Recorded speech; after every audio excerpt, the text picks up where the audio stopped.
बहुत दूर जंगल के बीचों बीच एक जादुई घाटी थी जहां इंद्रधनुष हर रोज जमीन को छूते थे। इस घाटी में रहती थी रंगीन पंखों वाली खूबसूरत परियां। इन परियों में सबसे छोटी थी परी लैला। उसके पंख सूरज की रोशनी में हजारों रंगों में चमकते थे। परियों की सबसे बड़ी खुशी थी जंगल का संगीत, पेड़ों की सरसराहट, पक्षियों की मीठी चहचहाट और झरनों का कलकल बहना। ये सब मिलकर एक जादुई धुन बनाते थे। लेकिन एक दिन वो संगीत अचानक गायब हो गया। जंगल सन्नाटे में डूब गया, मानो कोई जादू टूट गया हो। परी लैला को ये सन्नाटा बिल्कुल पसंद नहीं आया। वो संगीत को वापस लाने का फैसला किया।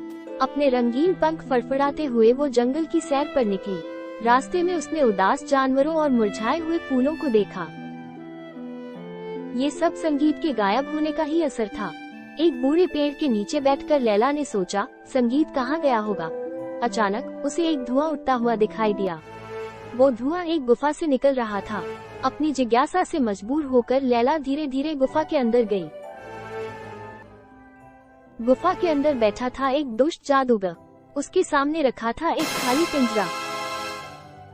लैला को समझते देर नहीं लगी कि जादूगर ने ही जंगल का संगीत अपने पिंजरे में कैद कर लिया है। लैला जानती थी कि जादूगर से सीधे लड़ना मूर्खता होगी, इसलिए उसने अपनी चालाकी का इस्तेमाल किया। वो जादूगर के पास गई और मीठी आवाज में बोली, मैंने सुना है आप जादू के सबसे महान गुरु हैं। मुझे जादू सीखना है। जादूगर लैला की मासूमियत पर फंस गया। उसने उसे जादू सिखाने का वादा किया। हर रोज लैला गुफा में जाकर जादू सीखने का नाटक करती, लेकिन असल में वो जादूगर को बहलाती रहती।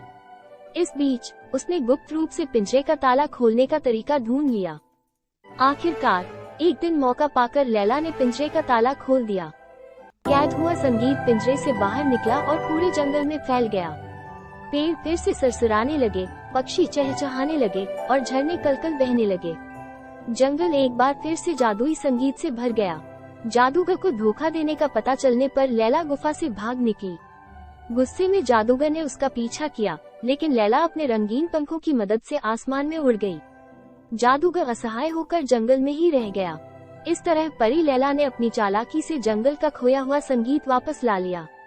जंगल के सभी जीव लैला के इस साहस के लिए उसका धन्यवाद करते थे और परी लैला अपने रंगीन पंखों को फड़फड़ाते हुए खुशी से जंगल के ऊपर उड़ती रहती थी।